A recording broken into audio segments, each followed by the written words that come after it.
آقا کریم علیہ السلام سے عشق اور محبت کی کیفیت یہ تھی کہ حضرت ابو بکر صدیق رضی اللہ تعالیٰ عنہ ایک دن گھر بیٹھے تھے کہ اپنے بیٹے سے کوئی بات چلی تو بیٹے نے کہا کہ ابا جی غزوہ بدر کے موقع پر آپ جانتے کہ اس وقت ابھی بیٹا ایمان نہیں لایا تھا اور حضور علیہ السلام کی مخالفت میں کفار کی جانب سے تلوار لے کر میدان بدر میں پہنچا اور ادھر سے حضرت ابو بکر صدیق رضی اللہ تعالیٰ عنہ حضور کی حمایت میں اور دین اسلام کی بقا میں جو تلوار لے کر نکلے تو بعد میں بیٹے کو اللہ نے جو وہ شرف اسلام عطا فرما دیا تو گھر میں بیٹھے تھے تو کوئی ماضی کی بات چھڑی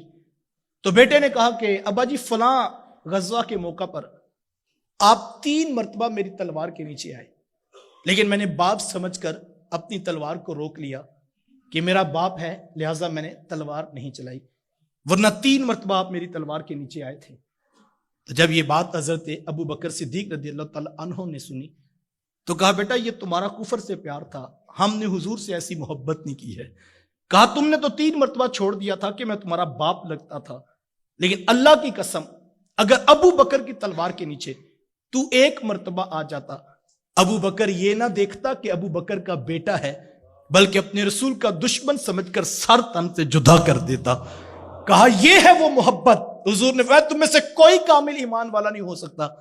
جب تک میں اسے اس کی ذات اس کے والدین اس کی اولاد اور ہر شے سے زیادہ عزیز نہ ہو جاؤں اور حضرت ابو بکر صدیق رضی اللہ تعالیٰ اپنے بیٹے کو واضح سامنے بٹھا کر فرما رہے ہیں کہ بیٹا اگر تم میری تلوار کے نیچے آتا تو میں یہ نہ دیکھتا کہ میرا سکا بیٹا ہے بلکہ اپنے رسول کا دشمن سمجھ کر سر تن سے جدا کر دیتا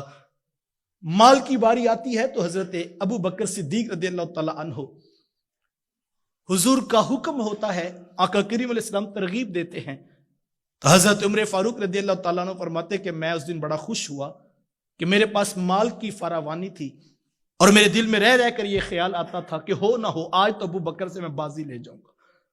فرماتے میں گھر گیا میں نے مال کو 2 حصوں میں بانٹ لیا ایک حصہ اہل خانہ کو پیش کیا اور دوسرا حضور کی خدمت میں لے کر حاضر ہو گیا آقا کریم علیہ السلام نے پوچھا عمر کیا لے کر آئے ہو عرض کی حضور آدھا مال گھر والوں کے لیے چھوڑ دیا ہے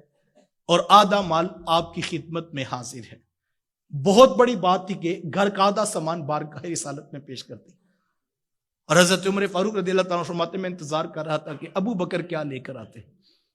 جب حضرت ابو بکر صدیق رضی اللہ تعالیٰ عنہ آئے تو آنے والے یار غار کا انداز انوکھا نرالا اور البیلا تھا اللہ اکبر لانا کیا تھا اب بدن پہ کپڑے بھی اپنے نہیں تھے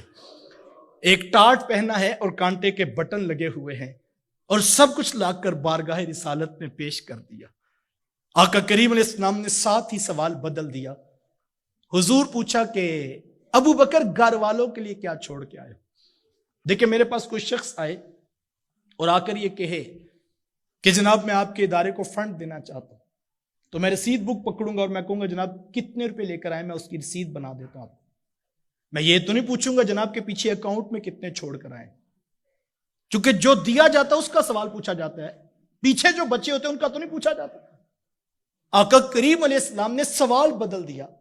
یہ نہیں پوچھا کہ ابو بکر کیا لے کر آئے ہیں بلکہ یہ پوچھا گیا کہ ابو بکر گھر والوں کے لیے کچھ چھوڑا ہے تو علماء فرماتے ہیں نگاہ نبوت دیکھ رہی تھی پیچھے بچی شاہی کوئی نہیں ہے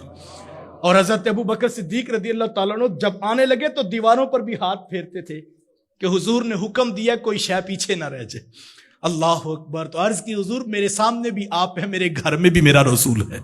اللہ سب کچھ لا کر بارگاہ رسالت میں پیش کر دیا اور وہ موقع تھا کہ حضرت عمر فاروق رضی اللہ تعالیٰ عنہ تاریخ ساز جملہ ارشاد فرمایا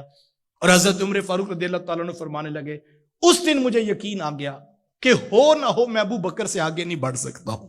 میں ابو بکر سے آگے نہیں بڑھ سکتا یہ کون کہہ رہے ہیں یہ وہ کہہ رہے ہیں جن کے بارے حضور فرماتے ہیں اگر میرے بعد کوئی نبی ہوتا تو وہ عمر ہوتا یہ وہ کہہ رہے ہیں جن کے بارے حضور فرماتے ہیں ان الشیطان یفر من ذل عمر شیطان میرے عمر کے سائے سے بھی بھاگتا ہے وہ کہہ رہے ہیں میں ابو بکر سے آگے نہیں بڑھ سکتا اللہ اکبر اور حسرت سے کہا کرتے تھے اے ابو بکر کاش عمر نہ ہوتا بلکہ ابو بکر تیرے سینے پہ اگا ہوا ایک بال ہی ہوتا